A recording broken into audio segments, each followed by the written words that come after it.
Story of the day चे प्रायोजक आहेत MDH मसाले. MDH ने जेवण दरवेळी मजेदार. आरोग्य न्यूट्रिशन मिळे, बॉडी किती स्ट्रॉंग बने, कमी खाऊन पोट भरे, डायजेशनला नाही धोका. MDH सोयाटीन अस्सल प्रोटीन. MDH. मला बदनाम करा, महाराष्ट्राला बदनाम करू नका. 18 तासांमध्ये रस्ता पुन्हा सुरू झाला. मुख्यमंत्र्यांचं विरोधकांना प्रत्युत्तर. कनेक्टिंग लिंकला कोणताही धोका नसल्याचं विधान. शरद पवारांनी घेतली एकनाथ शिंदेंची भेट. विधान भवनात शिंदेंच्या दालनात दोन्ही नेत्यांमध्ये चर्चा. विधान भवनात शरद पवारांची आमदारांसोबत बैठक. शिंदेंच्या दालनातच पवारांकडून आमदारांना मार्गदर्शन. आमदार रोहित पवार बैठकीला गैरहजर. पिंपरी चिंचवडच्या मोशीमध्ये कचऱ्याचा डोंगर इमारतीवर कोसळला. 16 जण इमारतीखाली अडकले. 4 जणांना बाहेर काढण्यात प्रशासनाला यश. बचाव कार्य सुरू. विधान परिषदेत अनिल परब आणि योगेश कदमांमध्ये जुंपली. मंत्र्यांच्या आईच्या नावावर भार चालतो, कारवाई का केली नाही, परबांचा सवाल. मंत्र्यांवर आरोप करू शकत नाही, योगेश कदमांचं प्रत्युत्तर. नागरी सुरक्षा सुधारणा संहिता विधेयक विधान परिषदेत मंजूर. गृहराज्यमंत्री योगेश कदमांकडून विधेयक सादर. विधेयक सादर केल्यावर विरोधक आक्रमक. संतोष देशमुख हत्या प्रकरणात 7 आरोपी तुरुंगात. मात्र अजूनही कृष्णा आंधळे 18 महिन्यांपासून बेपत्ता. धाराशिव जिल्ह्यातल्या शेतकऱ्यांची फसवणूक. 50 ते 60 एकरवरील सोयाबीनचं बियाणं उगवलंच नाही. शेतकऱ्यांवर दुबार पेरणी करण्याची वेळ.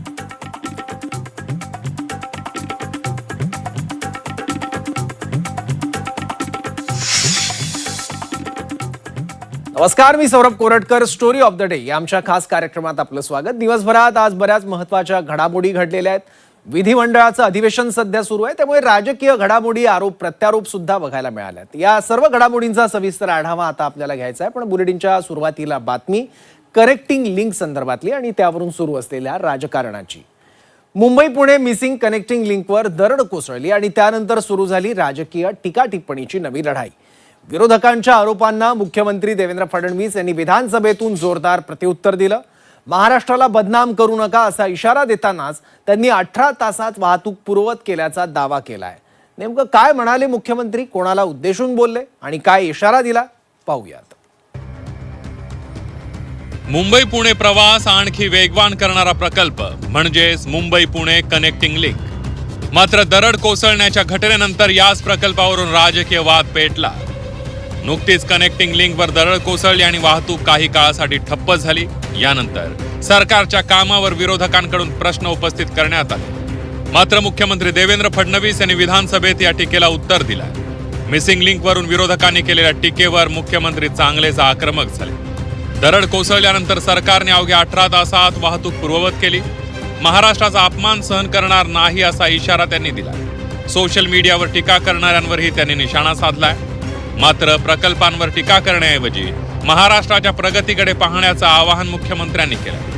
महायुतीत हिंमत होती म्हणून कनेक्ट लिंक तयार झाला असंही देवेंद्र फडणवीस यांनी सांगितलंय. तर विरोधकांनी फडणवीसांच्या आवाहनावर पलटवार केला.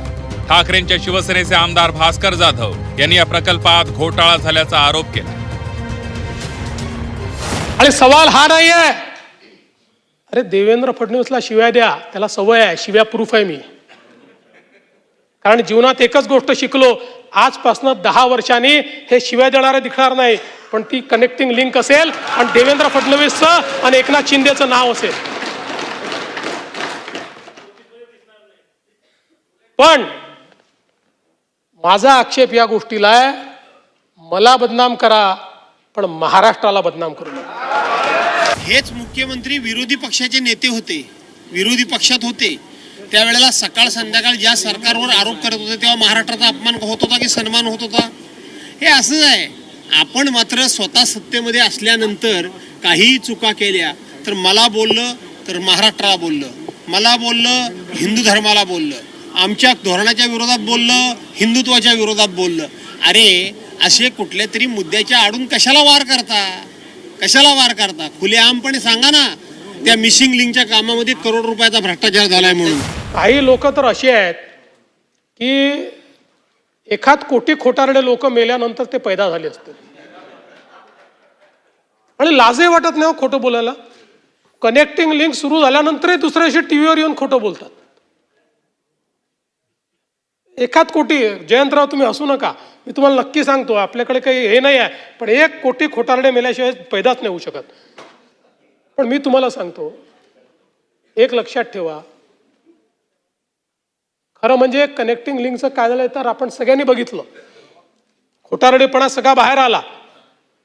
पण त्याच वेळी महायुती सरकारची हिंमत होती म्हणून आम्ही कनेक्टिंग लिंक बांधून दाखवली.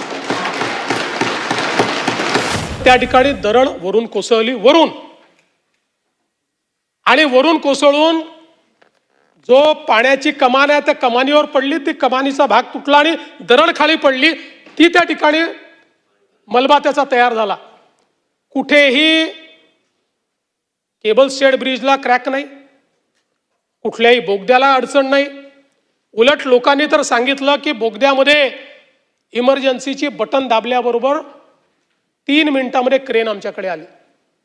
अनेकांनी सांगितलं बोगदा होता म्हणून आम्हाला त्या ठिकाणी, आणि काही लोक ज्यांना तोंडखुरी आहे, आमचा विदर्भातला शब्द आहे, ते असे सुरू पडले की जणू काही 7,000 कोटी पाण्यात गेले. जयंतराव, 18 तासामध्ये ट्रॅफिक सुरू झाला.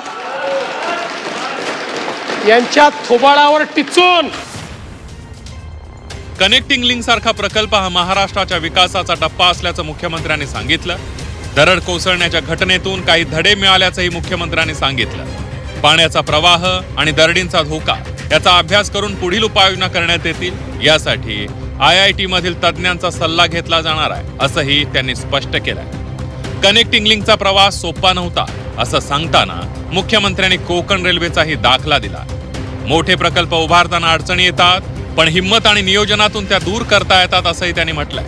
पैसे घेऊन सोशल मीडियावर टीका करण्यात आल्याचाही आरोप मुख्यमंत्र्यांनी केला.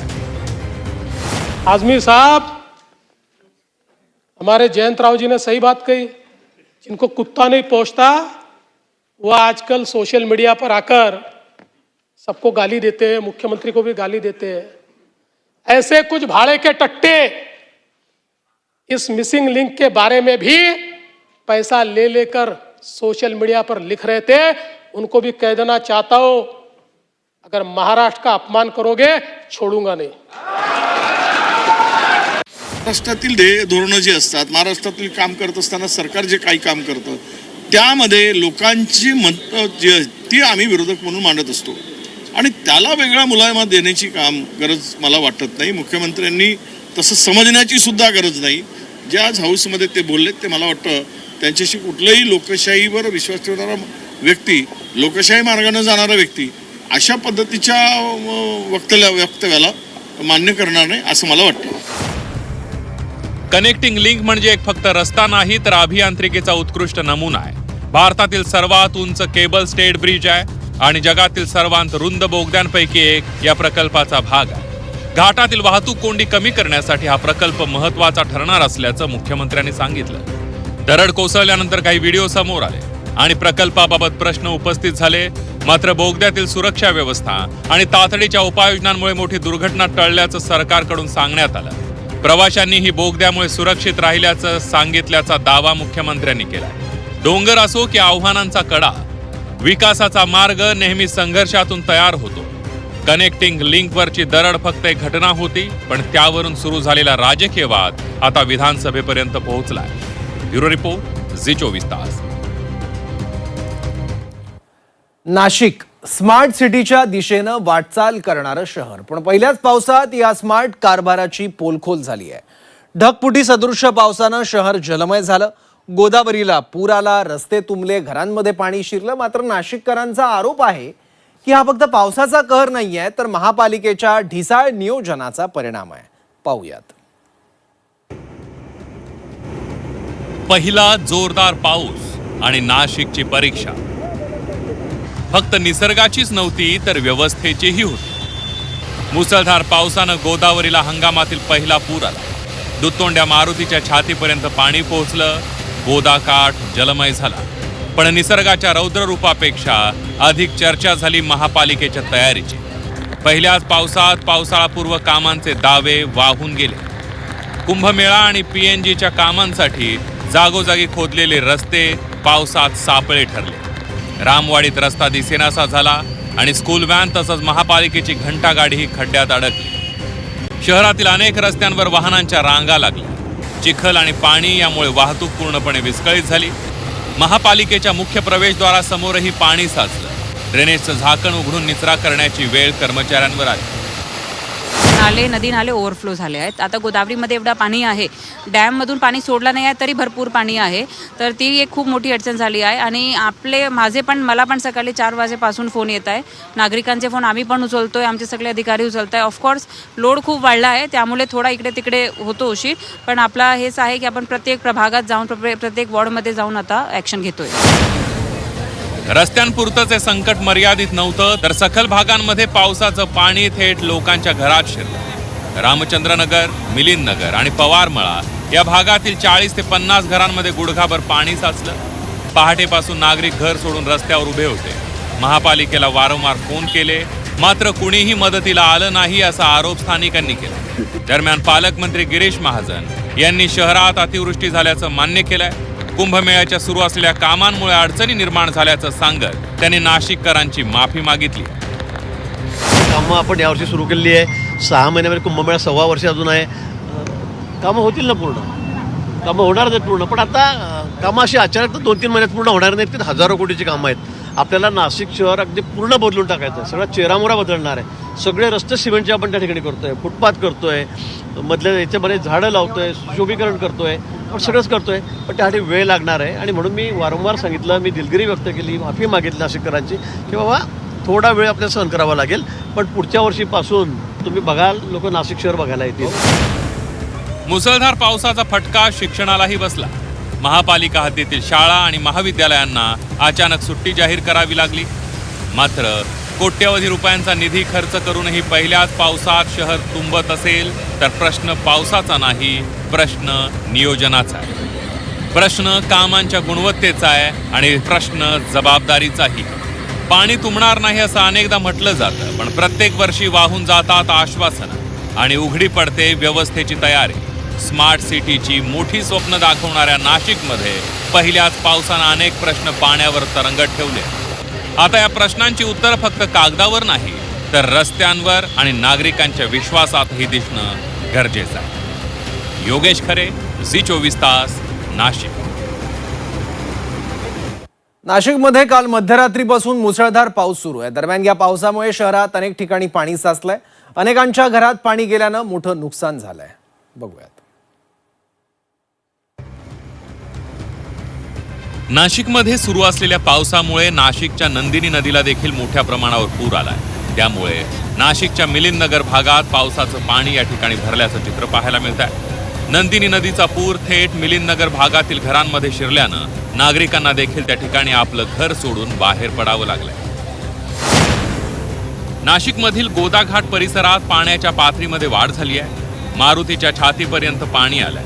नाशिकमध्ये कालपासून पावसाची संततधार सुरू आहे. त्यामुळे रामकुंड परिसरातील अनेक छोटी मंदिरं पाण्याखाली गेली आहेत.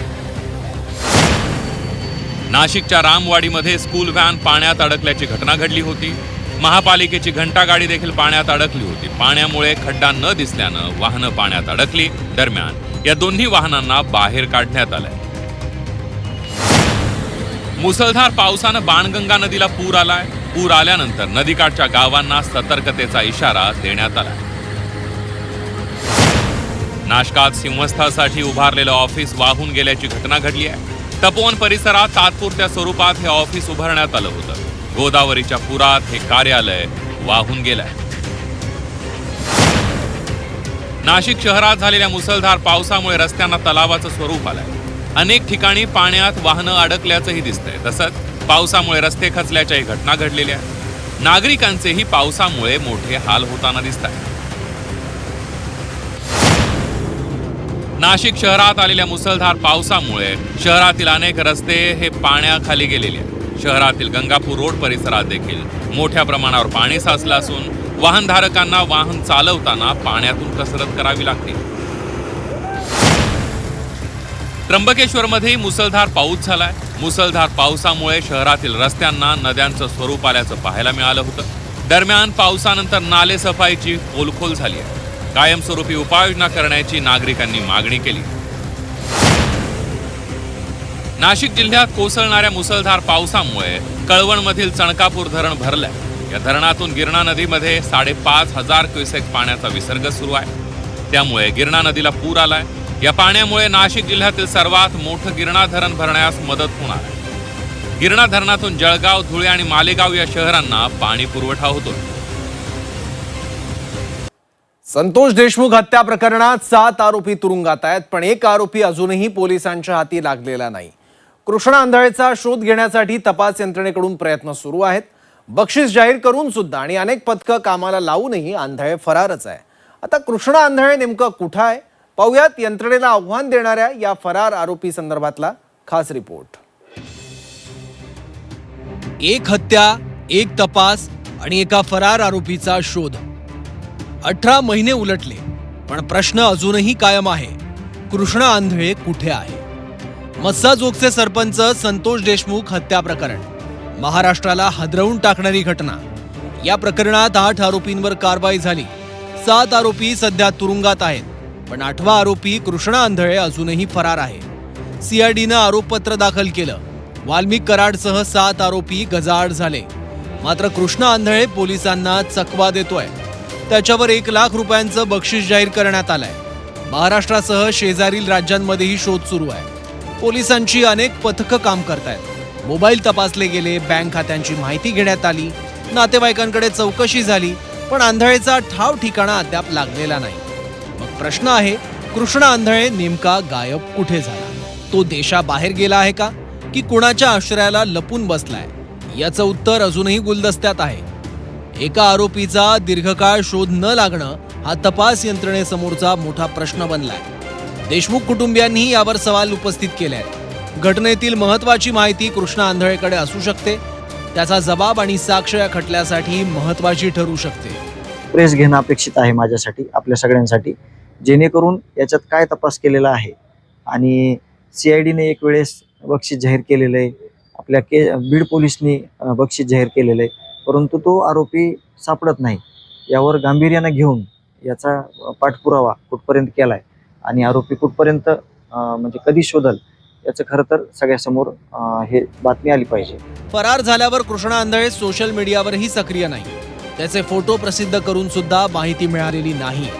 आंधळेला कुणाचा राजकीय वरदहस्त आहे का, असे आरोप विरोधकांकडून केले जात आहेत. काश्मीरमधून आरोपी पकडणाऱ्या पोलिसांना कृष्णा आंधळे का सापडत नाही, असा सवाल शिंदे गटाकडून उपस्थित करण्यात आलाय. तर बीड पोलिसांच्या तपासावरही टीका करण्यात आली आहे.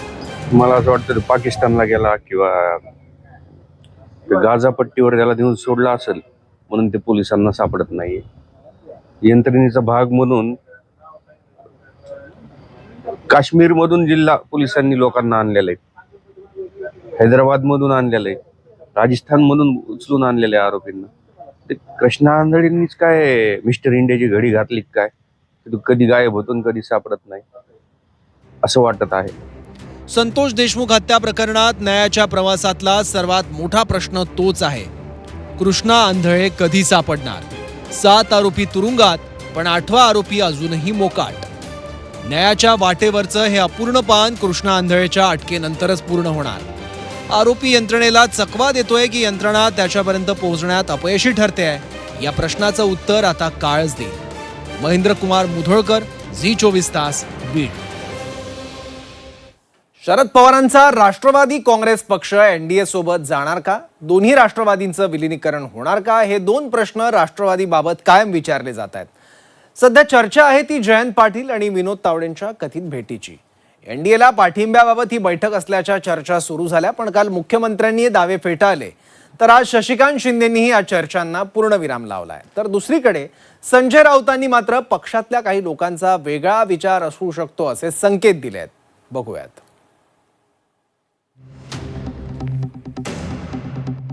राष्ट्रवादी शरद पवारांचा पक्ष एनडीएत जाणार या दंतकथा. एनडीएत जाण्याच्या चर्चांना पूर्णविराम. दोन्ही पक्षांनी चर्चेचं वृत्त फेटाळलं. महाराष्ट्रात वेगवेगळे राजकीय कयास कायम लावले जातात. त्यात अगदी काही दिवसांपूर्वीचं म्हणायचं तर ठाकरेंचे खासदार शिंदेंसोबत जाणार अशा चर्चा होत्या. नंतर घडलं सुद्धा तसंच. आता शरद पवारांचा पक्ष एनडीए सोबत जाण्याच्या चर्चा सध्या सुरू आहेत. याबद्दलच्या बोलणीसाठी विनोद तावडे आणि जयंत पाटलांमध्ये एका पंचतारांकित हॉटेलमध्ये गुप्त बैठक झाल्याची बातमीही माध्यमांमध्ये आली. पण आता दोन्ही बाजूंनी हे वृत्त फेटाळण्यात आलंय. एनडीएत आता महाराष्ट्रातला कुठलाही नवीन पक्ष येणार नाही असं काल मुख्यमंत्र्यांनी म्हटलं. तर राष्ट्रवादी काँग्रेस शरद पवार पक्षाचे प्रदेशाध्यक्ष शशिकांत शिंदेंनी एनडीएला पाठिंब्याच्या चर्चा फेटाळल्यात. तसंच एनडीएमध्ये सहभागी होण्याचा कुठलाही विषय नाही आणि हे सर्व वृत्त निराधार असल्याचं म्हटलंय. ही तुम्ही मॅन्युफॅक्चर केलेली बातमी आहे. त्यामुळे याच्यामध्ये मी तुम्हाला एकच सांगतो, महाराष्ट्रातनं एन डी एमध्ये कुठला नवीन पक्ष येणार नाही. आता जे पक्ष आहेत तेच पक्ष राहतील. कुठलाही नवीन पक्ष आत्ता एन डी एमध्ये येण्याची आमची कुठलीही चर्चा नाही. अशा प्रकारच्या अजितदादा गटांच्या बरोबर असलेली कुठेही चर्चा नाही, विलिनीकरणाची चर्चा नाही, दोन्ही पक्ष एकत्र येण्याची चर्चा नाही आणि त्याचबरोबर एन डी एमध्ये जाण्याच्या संदर्भात सुद्धा चर्चा नाही. हे सांगतोय मी, स्पष्ट शब्दाने सांगतो, तशी ज्या चर्चा आहेत त्याला कुठल्याही प्रकारचा अर्थ नाही. आता भाजप आणि शरद पवारांची राष्ट्रवादी अशा दोन्ही पक्षांकडून या शक्यतांना ब्रेक लावलेला असला तरी संजय राऊतांनी मात्र यावरून भाजपवर निशाणा साधलाय. भाजपकडूनच अशा राजकीय अफवा पसरवल्या जातात असं म्हणत या केवळ दंतकथा असल्याचं राऊतांनी सांगितलं. तसंच पक्षात वेगळा विचार करणारे नेते असू शकतात असा दावाही राऊतांनी केला. राजकीय अफवा पसरवणं हा भारतीय जनता पक्षाच्या कार्यशैलीचा एक भाग आहे. या क्षणी महाराष्ट्रामध्ये आमचे 6 खासदार निघून गेलेले आहेत. ते पैशाच्या ताकदीवरती मेंढे गटानं फोडलेले आहेत. ते गद्दार आहेत. रोज बातम्या येतात, आमदार फुटणार, आमदार फुटणार. काल सर्व आमदार मातोश्रीवरती उपस्थित होते. आता माननीय शरद पवार यांच्या नेतृत्वाखालचा राष्ट्रवादी काँग्रेस पक्ष हा एनडीएमध्ये विलीन होईल का? मी जे काय माननीय शरद पवार साहेबांना आणि त्यांच्या विचारधारेला जे काय मी ओळखतो ते पाहता ही गोष्ट मला पूर्णपणे अशक्य वाटते.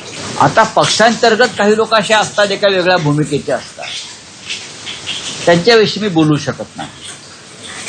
पण भविष्य, राजकीय भविष्य हे यापुढे भाजपचं राहिलेलं नसून महाराष्ट्रात महाविकास आघाडी आणि केंद्रीय स्तरावर इंडिया ब्लॉक यांचं राजकीय भविष्य मला उत्तम दिसतंय. त्याच्यामुळे जर कोणी असं अविचार करत असेल तर ते आत्महत्या करतील राजकीय, हे माझं स्पष्ट मत आहे. आणि वेगळ्या वेगळ्या कथा, दंतकथा रोज पसरत असतात. याला वगळून विलीनीकरण होणार, मग त्याला वगळून विलीनीकरण होणार, मग ते एनडीएमध्ये 2 मंत्रिपदं मिळणार. जोपर्यंत स्वतः त्यांच्या पक्षाकडून अधिकृतपणे याच्यावरती भाष्य होत नाही तोपर्यंत अशा दंतकथांवरती विश्वास ठेवू नका, एवढंच मी सांगतो. याचा अर्थ राष्ट्रवादी काँग्रेस शरद पवार पक्षात एनडीए सोबत जाण्याचा विचार करणारे काही नेते आहेत का, हा प्रश्न राऊतांच्या प्रतिक्रियेनंतर उपस्थित होतोय.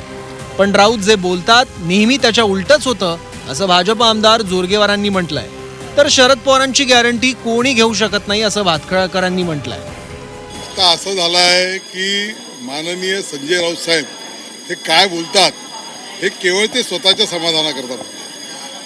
त्यांनी सांगितले की राष्ट्रवादी कधी भारतीय जनता पार्टीत जाणार नाही, ते हे भाकीत करणार आहे.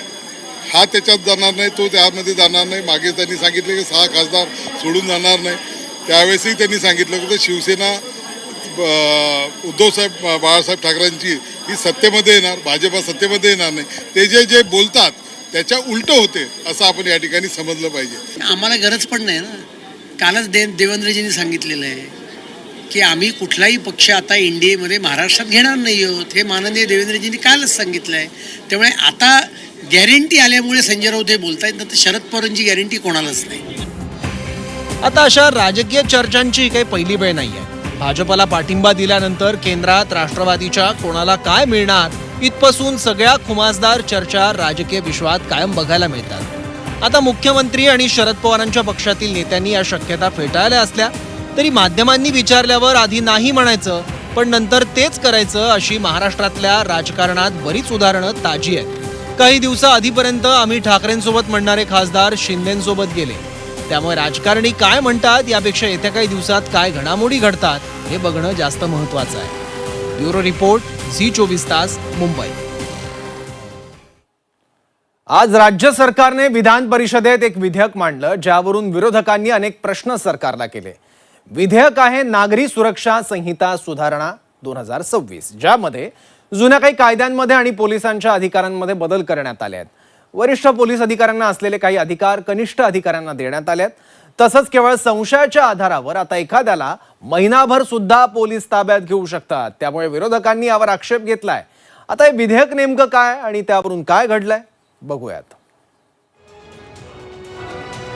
नागरी सुरक्षा संहिता सुधारणा विधेयक 2026 आज विधान परिषदेत मांडण्यात आलं, ज्या अंतर्गत 7 कलमांमध्ये सुधारणा करण्यात आल्या आहेत. गृहराज्यमंत्री योगेश कदमांनी विधान परिषदेत हे सुधारणा विधेयक मांडलं आणि चर्चेनंतर ते मंजूर झालंय. कलम 15 नुसार आधी तडीपारीच्या कारवाईचे अधिकार SP आणि DCP यांना असतात, पण आता प्रस्तावित सुधारणेनुसार शहरात ACP आणि DYSP यांना हे अधिकार असतील. कलम 98 अंतर्गत आधी राज्याच्या विरोधात भूमिका मांडणारे दस्तावेज आणि पुस्तकांवर बंदी घालण्यात येत होती, पण आता प्रस्तावित सुधारणेनुसार डिजिटल अभिलेखांवर सुद्धा बंदी घालता येईल. कलम 107 नुसार आधी कोर्टाची मान्यता घेऊन मालमत्ता जप्त करण्याचे अधिकार CP यांच्याकडे होते, पण आता प्रस्तावित सुधारणेनुसार हे अधिकार जॉईंट CP यांना देण्यात आलेले आहेत. आधी कलम 129 मध्ये सराईत गुन्हेगार जर बाहेर असतील तर त्यांच्याकडून वर्तनात बदल करणार असा बॉन्ड लिहून घेतला जात होता, पण आता प्रस्तावित सुधारणेनुसार NDPA गुन्हेगार, नार्कोटिकमध्ये अडकलेल्या गुन्हेगारांकडून देखील हा बॉन्ड लिहून घेता येणार. कलम 170 नुसार आधी एखादी व्यक्ती गुन्हा करू शकतो असं वाटत असल्यास त्याला 24 तासांपेक्षा जास्त काळ पोलीस स्टेशनमध्ये ठेवणं शक्य नव्हतं, पण आता प्रस्तावित सुधारणेनुसार कलमात सुधारणा करून संशयित व्यक्तीला 15 ते 30 दिवस पोलीस स्टेशनमध्ये ठेवण्याची तरतूद आहे. कलम 176 नुसार आधी 3 ते 7 वर्षांच्या गुन्हेगारीमध्ये चौकशीची मर्यादा 14 दिवसांची होती, पण आता प्रस्तावित सुधारणेनुसार चौकशीसाठी 6 आठवड्यांचा कालावधी वाढवण्यात येणार आहे. आधी अटकपूर्व जामिनासाठी आरोपी स्वतः उपस्थित राहत नव्हता, पण आता जामीन मिळवण्यासाठी आरोपीला स्वतः हजर राहावं लागेल. पण या सुधारणांवर काँग्रेसचे सतेज पाटील आणि शिवसेना UBTचे आमदार अनिल परबांनी आक्षेप घेतलाय. या सुधारणांमुळे गृह खात्याला जंगल राजची मुभा मिळत असल्याचा आरोप सतेज पाटलांनी केला. तर राजकीय शत्रूंना टार्गेट करण्यासाठी या सुधारणा आहेत का असा सवाल अनिल परबांनी केलाय. 24 तासाच्या वर तुम्हाला कस्टडी ठेवता येणार नाही. आता मला वाटतं ह्याचा गैरवापर होण्याची शक्यता नाकारता येत नाही. तपास चालू आहे. 30 दिवस तुम्हाला कस्टडीमध्ये ठेवण्याची मुभा. तुम्ही जंगल राज तयार करायची मुभा देताय. गृह खातं मी चालवलेलं आहे, इथं आम्ही भाषणं केलेली आहेत. खाली काय चालतं मंत्री महोदय आपल्या हातात राहत नाही. परवा मुख्यमंत्र्यांनी बुलढाण्याच्या एका घटनेवर स्वतः या ठिकाणी केलं. ज्या भगिनीचा मृत्यू झाला नव्हता तिच्या भाऊ वडिलांना आत टाकायचं काम पोलिसांनी केलं. एखाद्या अधिकाऱ्याला जेव्हा तुम्ही त्या अधिकाऱ्याकडे ते अधिकार का ठेवता, कारण त्या अधिकाराची ते अधिकार वापरण्याची पात्रता असते. त्या अधिकाराचा वापर कसा करायचा हे त्याला माहीत असतं. त्या अधिकाराचे परिणाम दुष्परिणाम याचा पूर्ण अंदाज घेऊन त्या बाबतीत ते निर्णय घेत असतात. आता हे अधिकार आपल्याकडे कोणाकडे होते? सगळे IPS अधिकार IPS जे आहेत IPS लोकांकडे होते. आता हे IPS कडनं तुम्ही जेव्हा खाली आणणार, IPS टू IPS आणले एक वेळा आम्ही समजू शकतो, परंतु IPS कडनं तुम्ही मपोसेकडे आणता ज्या वेळेला, त्यावेळेला त्याचे दुष्परिणाम काय आहेत हे सगळे दुष्परिणाम भोगलेले लोक आहोत आम्ही. एकीकडे विरोधकांनी या सुधारणांच्या हेतूवर प्रश्न उपस्थित केले असताना सत्ताधारी आमदार प्रवीण दरेकरांनीही निर्दोष व्यक्तीचा यात नाहक बळी जाऊ नये याची काळजी घ्यायला हवी असं म्हटलंय. तर दुसरीकडे भाजपच्या परिणय फुकेंनी विरोधकांवर टीका केली आहे. कायद्याच्या आडून नाहक कोणी बळी जाता कामा नये याची काळजी घेण्यासाठी आपण त्या ठिकाणी उपाययोजना किंवा अंतर्भाव करण्याची त्या ठिकाणी आवश्यकता आहे. कारण आपल्याला प्रत्येकाला न्याय मागण्याचा अधिकार आहे आणि न्याय मागण्याचा अधिकार असताना पहिल्याच टप्प्यामध्ये त्याला त्या ठिकाणी हजर राहायला सांगणं, त्याला अटक करणं म्हणजे त्याच्या नैसर्गिक एखाद्याचा काही संबंध पण नसेल.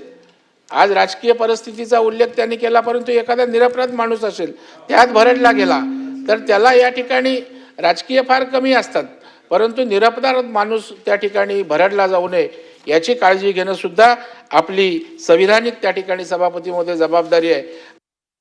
ज्यावेळेस मी भाषण ऐकलं याच्यावर त्यावेळेस असं वाटत होतं की सरकार प्रत्येक गोष्ट काही करते तर या लोकांना विरोधकांना अडचणीत आणण्याकरताच करते.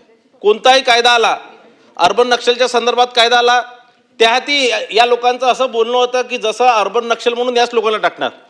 म्हणजे या राज्यात कायद्याचंच राज्य नाही आहे आणि नुसतं विरोधकांना अंदर टाकण्यासाठी, विरोधकांवर दबाव आणण्यासाठीच सगळे कायदे आणले जातात. आता निरंजन डावकरेंनी म्हटलं की चोरांच्या मनात चांदणं. आता या विधेयकावरून राजकीय वातावरण तापलंय. सुधारणांच्या नावाखाली विरोधातला आवाज दडपण्यासाठी कायद्याचा वापर होऊ शकतो ही भीती विरोधी पक्षातील नेत्यांना आहे. त्यामुळे त्यांनी उपस्थित केलेल्या शंकांचाही विचार होणं अपेक्षित आहे. पण या सुधारणा विधान परिषदेत मंजूर झाल्यात, त्यामुळे विरोधकांच्या आक्षेपांना सरकारनं केराची टोपली दाखवली. आता सुधारणांचा अधिकाऱ्यांनी, पोलिसांनी आणि सरकारनं दुरुपयोग करू नये एवढी अपेक्षा व्यक्त केली जाते. तसंच केवळ संशयावरून पोलीस जर महिनाभर एखाद्याला ताब्यात घेऊ शकत असतील तर त्याचाही गैरवापर होणार नाही हे कशावरून? ब्युरो रिपोर्ट, झी24 तास, मुंबई. पेरलं सोनं पण उगवलं शून्य. कष्ट शेतकऱ्याचे पण फटका बोगस बियाण्यांचा. महागडी बियाणं, वाढते खर्च आणि निसर्गाच्या लहरीपणाशी झुंज देणाऱ्या शेतकऱ्यांवर आता आणखी एक संकट कोसळलंय. यवतमाळ, अकोला आणि धाराशिव मध्ये सोयाबीन बियाणं उगवलंच नसल्याच्या तक्रारी पुढे आल्यात. पाहूयात याबद्दलचा आमचा हा विशेष रिपोर्ट.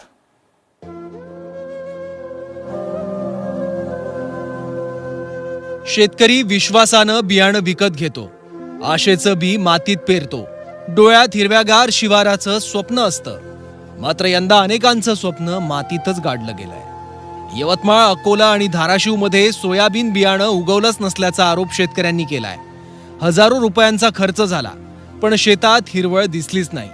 यवतमाळच्या बाभुळगाव तालुक्यातील मिटनापूर शेतकरी रणजित दांडगे यांनी 11 एकरावर सोयाबीनची पेरणी केली. मात्र अनेक दिवस उलटले तरीही बियाणं उगवलंच नाही. अखेर पुन्हा नांगर फिरवण्याची वेळ आली. दुबार पेरणीचं संकट उभं राहिलं. याबाबत कृषी विभागाकडे तक्रारही करण्यात आली. सोयाबीन, ऋतू आणि शुभमंगलम पेरलाय आणि माझ्या याच्यात काही एकही दाणा निघाला नाही आहे. त्याच्याने मला डबल पेरणी करण्याची वेळ आलेली आहे. अकोल्यातही अशीच परिस्थिती आहे. बोगस बियाण्यांमुळे मोठं आर्थिक नुकसान झाल्याचा शेतकऱ्यांचा आरोप आहे. महागडी बियाणं, महागडी खतं, महागडी औषधं आणि आता दुबार पेरणीचा खर्च, या सगळ्यांचा भार शेतकऱ्याच्या खांद्यावरच पडतोय. तिकडे धाराशिव जिल्ह्यातील काजळा गावातही असाच प्रकार घडल्याचा आरोप आहे. ओडीएफसी शेतकरी उत्पादन कंपनीकडून 328 जातींचं सोयाबीन बियाणं खरेदी करण्यात आलं. सुमारे 50 ते 60 एकरावर या बियाण्याची पेरणी झाली. मात्र पीक उगवलंच नाही. त्यामुळे शेतकऱ्यांवर पुन्हा पेरणी करण्याची वेळ आली. शेतकऱ्यांची मागणी स्पष्ट आहे, पेरणीचा खर्च कंपनीनं भरून द्यावा.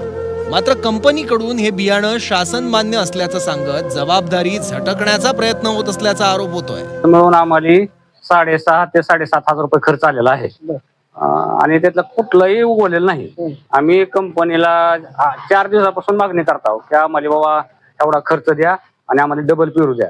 तरी त्यांनी येतो म्हणून आम्हाला आजपर्यंत घालेले 4 दिवस घालेले. तर आता इथून पुढे आम्हाला पेरता येणार नाही. पूर्ण नुकसान झालेलं आहे. पूर्णच्या पूर्ण म्हणजे जवळजवळ माझं 19-20 हजार रुपयाचं बियाणं पूर्ण मातीत गेलं. काही नुकसान, पूर्ण नुकसानच झालेलं आहे. सगळं पूर्ण डॅमेज होऊन गेले. उगवण्याच्या काहीही मनस्थिती नाही ती बियाणं सध्या तरी. बियाण्यांची गुणवत्ता तपासणं, नमुने तपासणं आणि शेतकऱ्यांपर्यंत दर्जेदार बियाणं पोहोचवणं ही कृषी विभागाची जबाबदारी आहे. मात्र यंदा बोगस बियाण्यांच्या तक्रारी मोठ्या प्रमाणात समोर आल्या आहेत. हा मुद्दा विधिमंडळातही गाजला. मूर्तिजापूरचे आमदार हरीश पिंपळे यांनी दोषी कंपन्यांवर फौजदारी गुन्हे दाखल करण्याची आणि विक्रीवर बंदी घालण्याची, तसंच बाधित शेतकऱ्यांना त्वरित नुकसान भरपाई देण्याची मागणी केली. ज्या बॅगा आता उशिरा पाणी आल्यामुळे काही लोकांचं पेरणं राहिलंय, या ज्या कंपन्याचं नाव घेतलं यांचं बियाणं मार्केटात विकायला थांबलं पाहिजे. कृषी दुकानावर बियाणं खपलं नाही पाहिजे, नाही तर परत शेतकरी संकटात येणार आहे. म्हणून म्हणजे आपल्या माध्यमावर विनंती आहे, या ज्या लोकांचे बियाणे पेरल्यावर निघाले नाही अशा कंपन्यावर कारवाई झाली पाहिजे. त्या शेतकऱ्याचा पंचनामे करून त्या शेतकऱ्याला कंपनीपासून आणि शासनाने मदत केली पाहिजे, अशी माझी आपल्या माध्यमातून नम्रतेची विनंती. एका बाजूला पावसाची अनिश्चितता, दुसऱ्या बाजूला वाढता उत्पादन खर्च आणि त्यात बोगस बियाण्यांचा घाव. हा फक्त एका शेतकऱ्याचा प्रश्न नाही, तर राज्याच्या अन्न साखळीचाही प्रश्न आहे. कारण बियाणं जर वांज निघालं तर शेतकऱ्याची आशाही वांज ठरते. आता दोषींवर कारवाई कधी होणार आणि नुकसानग्रस्त शेतकऱ्यांना न्याय कधी मिळणार याकडे संपूर्ण राज्याचं लक्ष लागलंय. ब्युरो रिपोर्ट, झी 24 तास.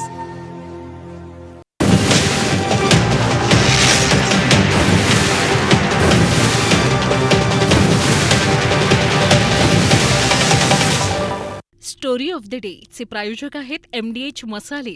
MDH ने जेवण दरवेळी मजेदार. आरोग्य न्यूट्रिशन मिळे, बॉडी किती स्ट्रॉंग बने, कमी खाऊन पोट भरे, डायजेशनला नाही धोका. MDH सोयाटीन अस्सल प्रोटीन. MDH